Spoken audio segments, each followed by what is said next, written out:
Welcome to this video. In this video, we will discuss automatic load frequency control in a two-area power system. So before going into that, let us see what is the meaning of area in a power system. So if a number of generators are closely coupled and they swing together, then they may be replaced by a single equivalent generator.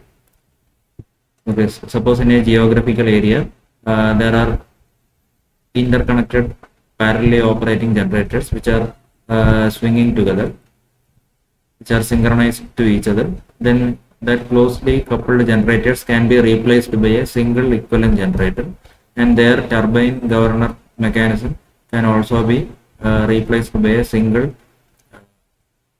turbine governor model. Then such a group of generators are known as coherent generators, and they constitute a control area.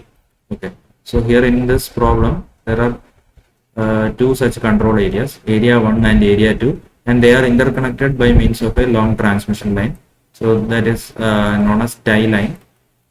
The reactance of this tie line is X tie, and the power flowing from area 1 to area 2 through this tie line is represented by P12. So as I mentioned earlier, there may be number of generators operating in area 1. So they are modeled by an equivalent single generator, which is represented by the symbol model, a voltage source in series with a reactance.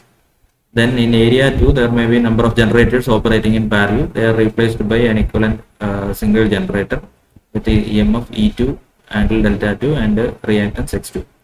Then there is this tie line connecting these two. Okay, so we already saw the load frequency control model of a single area system. So you can draw such two systems and you can interconnect them. So before going into that block diagram, let us derive an expression for the change in this tie line power flow. So the power flowing from generator 1 to generator 2, from this circuit diagram, you can see that this active power flow is this voltage magnitude multiplied by this voltage magnitude, that is E1 into E2 divided by the equivalent series impedance in between these two generators, series reactance, that is X1 plus X2 plus X tie, that is represented by X12, and sine of the angle difference between these two voltages, delta 1 minus delta 2. Okay, so that is written here. Now change in this tie line power flow is given by dou P12 by dou delta 1 into delta delta 1, which is evaluated at delta 1 0, delta 2 0. This is the initial operating point. Then plus dou P12 by dou delta 2 evaluated at delta 1 0, delta 2 0 multiplied by delta delta 2. This is a total derivative of delta of P12. Okay, if f is a function of x and y, then the total derivative df or delta f is dou f by dou x into delta x plus dou f by dou y into delta y. That idea is used here. Now if you do the substitutions, you can see that the final expression for delta P12 will be something like this. The sign will change to cosine function, and this thing is a constant which is evaluated at the operating point, that is denoted by symbol PS. So PS is known as synchronizing power coefficient or synchronizing torque coefficient. So the tie line power is given by synchronizing power coefficient into change in this delta 1 and delta 2, difference between the delta 1 and delta 1 and delta 2. Okay. Now I have drawn the block diagram representation of area 1. This we saw in the previous video. This is the governor model in area 1. This is a turbine model in area 1. Then this is a generator plus load composite model. Okay, similarly you can draw another set of blocks for area 2. Then you can interconnect them using the previous equation. So delta P12 is given by PS multiplied by difference between the load angles. So delta omega 1 is available here. You integrate delta omega 1. So multiply it by transfer function 1 by s. You will get delta 1, because d delta by dt is omega. For integrating omega, you will get this integrating this on both sides you will get load angle delta is equal to integral omega dt. So that is done here. Omega is multiplied by 1 by s, that is integration in time domain. So you will get delta delta. Similarly, you will multiply delta omega 2 by 1 by s, you will get delta delta 2. Then take the difference that is passed through ps. So you will get delta p12. Delta p12 will be added in area, is subtracted in area 1. This is acting as a load in area 1.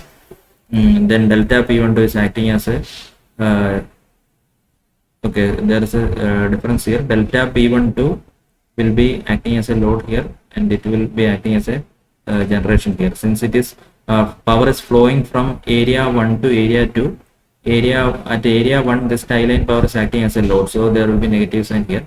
But in area 2 it is power input, it is acting as a generation, so here it will be plus. So keep track of these four signs. Now coming to the derivation of steady state frequency change. Suppose there is a change of load in area 1 only. Only in area 1 there is some load change. Since they are interconnected, there will be frequency deviations in area 1 and area 2 given by delta omega 1 and delta omega 2, and under steady state both will be equal and it is represented by delta omega.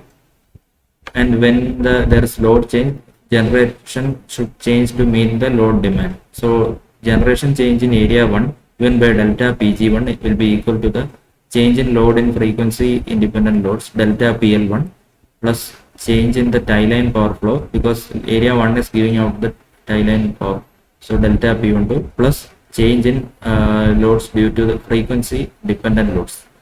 Okay, change in the total loads due to frequency dependent loads d1 delta omega. So these total this sum of these three terms constitute the total load change in area, that is should be equal to total generation change in area 1. Similarly, total generation change in area 2 will be equal to, there is no load change in area 2, so as such, so delta pl will not appear there, but there will be frequency sensitive loads in area 2 which will change their amount by this factor d2 delta omega, since frequency is changing. This we saw in the previous video also. Then tie line power, here it is acting as negative because tie line power is coming into area 2, so it is taken as negative here. It's not load, it is actually generation. So now on the from the previous discussion, we know that speed droop characteristics can be used to relate delta pg and delta omega. Delta pg1 is equal to minus delta omega by r1, and delta pg2 is equal to minus delta omega by r2. So here you make those substitutions, you will get two equations. So this is your first equation. So here on both sides you have delta omega, so collect those terms, you will get this equation. Similarly, in the second equation, delta pg2 is replaced by minus delta omega by r2. Then you take this delta omega terms together, so you will get d2 plus 1 by r2 delta omega equal to delta p12. Okay. Now you can equate, you can replace this delta p12 in the first equation by this value. So if you do that substitution, d1 plus 1 by r1 into delta omega is equal to minus delta pl minus delta p12, but delta p12 already is available here, you can substitute and you will get an expression for delta omega like this. So delta omega will be negative of load change delta pl divided by d1 plus 1 by r1 plus d2 plus 1 by r2. This quantity is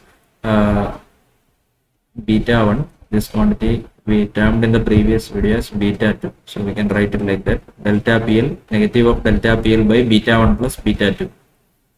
Now delta p12 is d2 plus 1 by r2 into delta omega. Now d2 plus 1 by r2 is nothing but beta 2, delta omega is available here, substitute, so you will get expression for change in tie line power. Same approach you can use for load change in area 2. So if you do that, you will get change in load change in area 2, you will get similar expressions. Delta omega is same, minus delta pl by beta 1 plus beta 2, but change in tie line power will be the delta pl into, here it will be beta 1, since area load change is occurring in area 2, here it will be beta 1. In the previous case, load change was in area 1 and we got beta 2 here. So similarly here we will get beta 1 in the numerator. but please note that there is no negative sign here because we are using the notation delta P12. If you are using delta P21, then it will be minus delta PL into beta 1 by beta 1 plus beta 2. Okay. Now, if there are changes in load in both areas, then expression will be delta PL1 plus delta PL2 divided by beta 1 plus beta 2, and this will be the superposition of the above two expressions. Net change in tie line power will be this one. Okay. Now we will go through a simple numerical example. A two-area system data is given here. You can read the question. You can pause the video and read the question. So basically the details of the speed regulation, load damping constant, inertia constant, governor time constant and turbine time constant of both areas are given. The base power is 1000 MVA, and they are mentioned that that steady state frequency is 50 Hz, and suddenly there is a load increase of 150 megawatt in area 1. So, and the synchronizing power coefficient is 2 per unit. You have to calculate the steady state frequency deviation and the change in tie line power flow. So we have the ready-made expressions with us. Delta omega is minus delta PL1 by beta 1 plus beta 2. So what is delta PL? It is load increase. So 150 megawatt, positive 150 megawatt. And in per unit you divide it by 1000 because base power is 1000 MVA. So you will get 0.15 per unit. Okay, so that is substituted here. Then beta 1 is d1 plus 1 by r1. d1 is given here. d1 is 0.6, r1 is 0.05. So 0.6 plus 1 by 0.05. d2 is 0.9, r2 is this value. So d2 plus 1 by r2. So do that computation. You will get the steady state frequency change in per unit. You can multiply this by 50 to get the actual value in hertz. Then similarly tie line power changes given by this expression. So if you substitute the value of beta 1 and beta 2 here, you will get the tie line power change. So with this we will conclude this video. Thanks.